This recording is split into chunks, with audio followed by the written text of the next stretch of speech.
This is Sweet. We've already done the introductions. We've sung your praises. This is, of course, Sweet and Sour Larry Sweeney. Good man, Larry Sweeney. How you doing tonight? Good, brother. How are you? Oh, feeling pretty good. How's your 2007 treating you so far? Hey, so far, what are we, 2 days into it? It's been a blast so far. Been really good. That's good. That's good. Nice. So,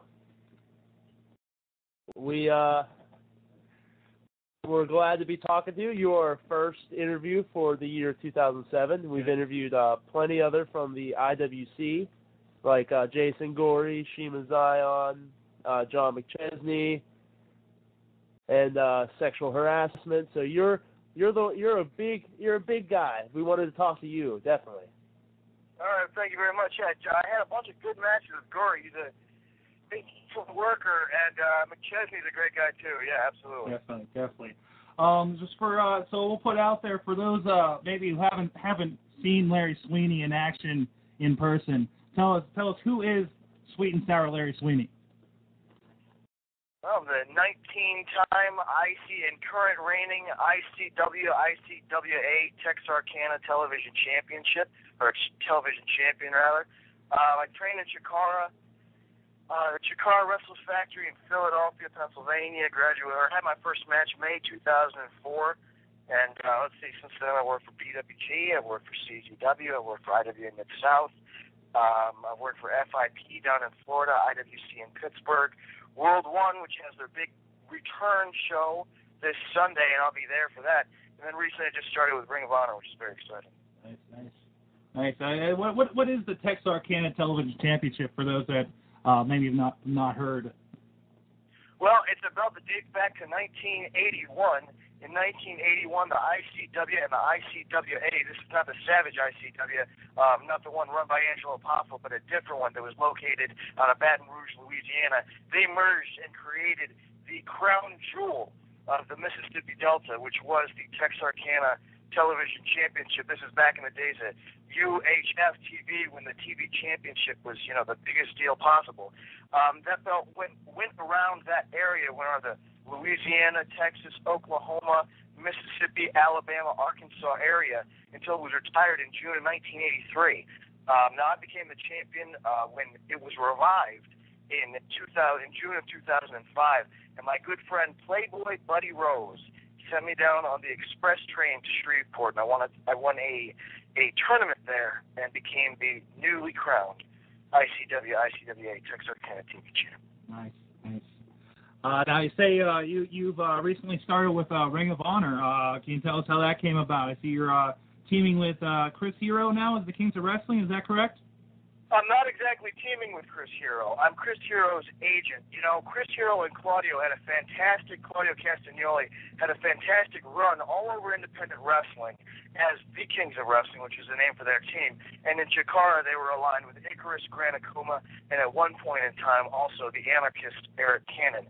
Now, Claudio, I don't know what his plans are now. I don't know what's going on with Claudio, but he announced to the world that he had been signed by the WWE and was starting with their developmental territory, OVW, down in Louisville.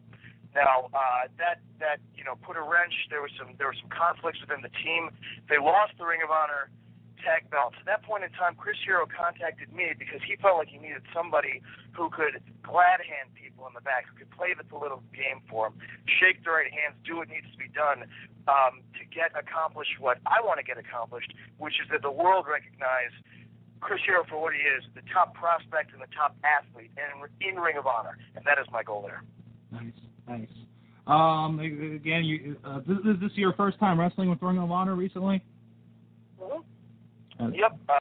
Let's see, on Friday the 22nd, that was my debut with the company, and then 23rd for the big Manhattan Center show. It was something else. Mm-hmm. How's the atmosphere there? Because we hear a lot about it, about a lot of the great upcoming talent. I know a lot of it comes through here in Pittsburgh in the IWC. How's the vibe over there in ROH? I really liked it. Everyone seems to be very happy.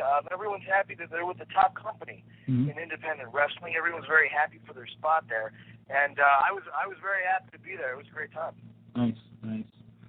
Now we also heard word that you made it to WWE TV once. Yes, I did. Yes, I believe Nasty Nick Hogan. Yeah, well, the deal was they needed lookalikes for the whole Hogan family, Mm-hmm.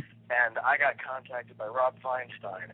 They wanted a worker who could, take a bump to be Nick, and I was in the right place at the right time, and showed up at the Meadowlands, did the deal. It was a good time. Nice.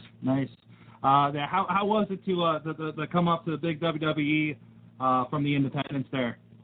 Oh, it's incredible. Are you kidding me? I mean, just to be able to be in the backstage. I'd never had a dark match or anything like that. Mm-hmm. Be able to meet everybody. DiBiase was back there, Arn Anderson, Steve Kern, of course Flair, who was on TV that night doing his thing with Foley. So it was incredible, and to be out, to be coming out to Hulk Hogan's music in front of 18,000 people. The Meadowlands was sold out that night. It was just a phenomenal experience. Yeah, we're on the phone here with Sweet and Sour Larry Sweeney, of course. We're joined, actually, Doc Remedy has joined us in the studio. Say hello to Larry. How you doing, Larry? Yeah, all right, brother. How are you? Who am I? Well, how are you? Oh, how am I? I'm doing pretty good. So you have any questions right off? Okay. I got one. You said you met a lot of people backstage in the WWE. Well, how did they come off on you? Did they seem like real talkative? Were they easy to talk to and such? Well, the deal is when you're not. I mean, when not being a WWE wrestler, you don't want to bother anybody. Everybody's got stuff to worry about. They're performing that night. I mean, everyone was very, very kind, very courteous, very professional. I chatted for a while with a couple guys. With Nova, I chatted with Tommy Dreamer. It was great. Nice. We're joined again. Lunchbox has joined us in the studio. What's up, guys? I'm sorry, everybody's a late comer. We usually do this about 2 hours later, but everybody's showing up now. Sorry, man. I'm still hungover from New Year's. That's all right. I am too. We've already talked. Lunchbox to catch you up. We've talked about ROH a little bit. We're talking right now about his appearance in WWE in the Orton Nose Pass skit. Do you have anything else you want to add? Well, I actually had a question about your MySpace profile. You had some photos on there with the Iron Sheik. Tell us about your interaction with him. I gotta say, I'm a little bit disappointed in you guys. I would expect you to learn about the exploits of Larry Sweeney after playing for the first time. The Sheik was great. We had an arm wrestling match over the summer for Joey Eastman's Totally Tool Wrestling, which I believe is not going to be making a return. But Sheik was there. Sheik's a hell of a character. He was in the back throwing down Miller Lights. And we talked about the deal. We talked about what we were going to do out there.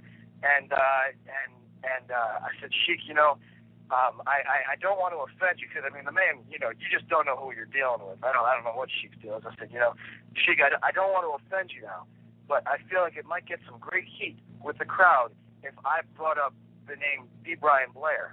And so I was wondering if that would be okay with you. I know you don't like it. It was very Swedish or sweet. Because he never got my name right. He said, that's fine. You do things your way. I do things my way. You talk about the B. Brian Blair. It's okay with Sheik. So thank you very much, Sheik. So we were cutting promos before this arm wrestling thing. And I told the crowd that I was challenging the Sheik to an arm wrestling match on behalf of my good friend, B. Brian Blair. And then Sheik came out. I didn't even know if he heard the promo. You guys on Jupiter, so he comes out. He goes, "Larry Swedish or sweet, you and your girlfriend, Brian Blair, you're a fag, you're a punk." And he cut the whole. You know the promo I'm talking about. The one that was yes. He cut the whole thing on me. Which was fantastic. He told me he was going to break my back and make me humble. And then he goes, "I know Joy Eastman, that's the promoter." He goes, "I know Joy. It's a children's show. But Larry Swedish, I'm going to fuck you in the ass." and so that was kind of funny. And yeah, it was a great time, man. It was a great time. He put me in the camel clutch. It was good stuff. So he really is nuttier than a box of fruitcakes, right? You don't know. I don't know. Yeah, I mean, he could be nuttier than a box of fruitcakes, but on the other hand, he knows. You know, I mean, did you see that Kramer promo that he cut? Yeah. Yeah. Yeah. Yeah, you know, I mean, he knows what's going on. He knows how to manipulate YouTube and stuff. So, he's a wrestling king. He's a wrestling king of YouTube right now, honestly. But all right, we got some some listener questions from Jimbo, who contributes to the show often. Well, he of course asked about some of the Hulk Hogan. He asked, I don't think he was there that week, but did you meet Hulk Hogan when you went for to do the skit? No, Hogan wasn't there. No, that's what I thought. It was one of his off weeks. And of course, he asked how the locker room backstage was in WWE. We already talked about. Which Fed would you like to go? Would you like to end up in, WWE or TNA? He asked. Well, WWE. I mean, I you know, if TNA came knocking on Larry Sweeney's door in Redondo Beach, I sure wouldn't turn that down either. But I mean, that would be great. But you know, WWE is the main stage. Mm-hmm. Mm-hmm. Who would you like to see? Who would you like to feud with? Like ideal feud going up there. Who in the WWE locker room? Yes. Geez, that's something I thought about. I suppose Carlito. I mean, Carlito's one of my favorite guys who's up there right now. Mm-hmm. I'm a big fan of his. So yeah, Carlito. Definitely. And Jimbo has one more question. He asked, what is going through your head during your matches? What's going through my head during my matches? Yeah. Well, I mean, it depends. It depends on the situation, you know. It depends if the belt is on the line. It depends if I'm the champion, if I'm the challenger, what the crowd is like. I mean, it's never the same thing. It's never the same thing twice. It's always how to make the best out of any situation, how to make the match the best out of any situation, and that all depends on the locale and the opponent. So I was wondering, how much are tickets to Larryville? You know, Larry Dice. Tickets to Larry Dice, that is. Larry Dice is $20 and $5 shipping and handling via my MySpace site. That's the T-shirt, I suppose, you were talking about. Yes. It's been a big seller. It's a good one. Available at myspace.com/Larry Sweeney. Nice. I guess an appropriate question would be, what are your influences coming into wrestling? Oh man, a lot. I mean, there's so many guys. You know, coming in. Kind of in a way, everybody who wrestled for the WWF back in the late '80s, except a handful of people. You know, like the Powers of Pain. You know, not really influenced by those guys. But guys like Jake Roberts, guys like Roddy Piper, guys like Mick Foley. You know, guys who could really tell a story and who could really capture you with their promos. I mean, those were always the guys who influenced me the most. And now, as a worker, it be more of the territorial stuff, going back and looking at old Dallas, old Memphis, old Continental in Alabama, old Georgia, old Florida, all that stuff. When the whole mystique of wrestling really was so much more than it is today, and could really capture the audience, and what it was about those performers that could do that. Mm-hmm. Mm-hmm. I noticed you have a rapport with the audience. It seems we've seen at the IWC shows. What's that? I mean, it seems you have a rapport with the audience. You get along real well with them at the IWC shows. I get along real well with them when they're at my merchandise table buying my T-shirts. Otherwise, I let my true feelings be known. That's right. And recently you wrestled, was it Brent Albright last show? Yeah, dude. How is wrestling Brent Albright? Would you? I was disappointed that I didn't get a victory. Obviously, mm-hmm. He's such a thick dude. You know, he's not that tall. I mean, he's of course taller than I am, but I mean, such a massive presence. I mean, it was an honor to work with him. You know, I think a lot of his work, and yeah, you know, it was great. Definitely. These guys hadn't started going to the shows yet, but I remember my memorable Larry Sweeney moment. Oh, my memorable Larry Sweeney moment so far is the Shirley Doe match you had a couple weeks ago, or a couple months ago. I'm sorry, on IWC, with plenty of weapons, I recall. Yeah, well, you know, we both had been scouting the other and knew that the other would have a few tricks up his sleeve. So, you know, I put a few more tricks up my sleeve. He obviously did the same thing. So, yeah, there were quite a few weapons. I got to compliment you. That was a very conveniently placed chain. Yeah, well, that was more of a distraction than anything else. You know, I figured if I got them concentrating on that, there's no way they're going to notice the smaller stuff. Yes. So you got a nice big match coming up here with Eric Young. Absolutely. I'm looking forward to it. He's a hell of a performer, a hell of a talent. I'm looking for the sweet and sour victory over Eric Young, personally. I am too. Thank you. It's been a while for me in IWC since I've had one, so I think I'm due. So I was wondering, how do you like your new nickname, Sweeney Cakes? Where'd that come from? The old, good old Brett Albright with the Sweeney Cakes and, the Ralphie Cakes from the last show. That shit's not going to last. There's no way. Sweeney Cakes, I don't think so. Sweeney Cakes doesn't hold a candle to sweet and sour. There's no way. I guess we will see at the next show if it's stuck around in people's memories, huh? Well, we'll see. The next show will be the test for that, won't it? Yep. All right. We here at the Wrestling Mayhem Show, we often we have this thing known as the Wrestling Mayhem Show's Big Question. It's pretty much the final send-off question for you, and we pretty much just basically stole it from the Daily Show Seat of Heat. So are you ready? Are you ready, Larry Sweeney, for the big question? I'm ready. Bring it on. Bring it on. All right. If you could compete in WWE, make that kind of money, but you still had to wrestle under the name Nick Hogan, would you do it? If I had to wrestle under the name Nick Hogan, yeah. So I could make said money? Stay that. If you had to stay that character, the Nick Hogan from Orton Knows Best, but you still get to make that kind of money, would you do it? Hey, baby, if the WWE came knocking, I couldn't turn that down. I couldn't turn down an opportunity like that. So if that was the deal, you know what? I'd have to do some soul searching to make up my mind. But I think I would. I mean, that's the show. That's the place to be. Nice. Anything else you wanna go out on here before we let you go, Larry? Well, yeah. Anybody listening to the show, I want to encourage you to come on out to the Big World One return show in, I believe it's Pottsville. Which one's where Academy Hall is, where they used to run? Is that Pottsville or Pottstown? Oh, wow. Pottsville. You guys don't know.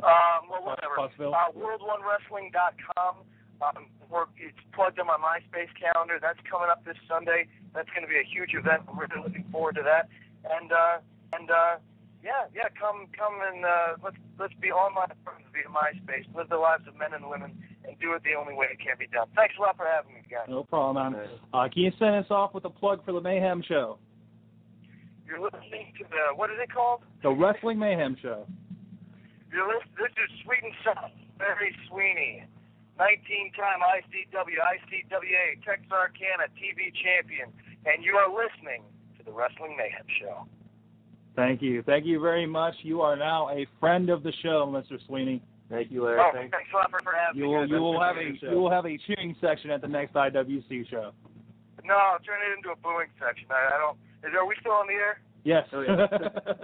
No, I'm getting too many cheers in IWC. All you Pittsburgh fans got to get it through your skulls. And I don't like you, and I never did, okay? All right, got it. Thank you.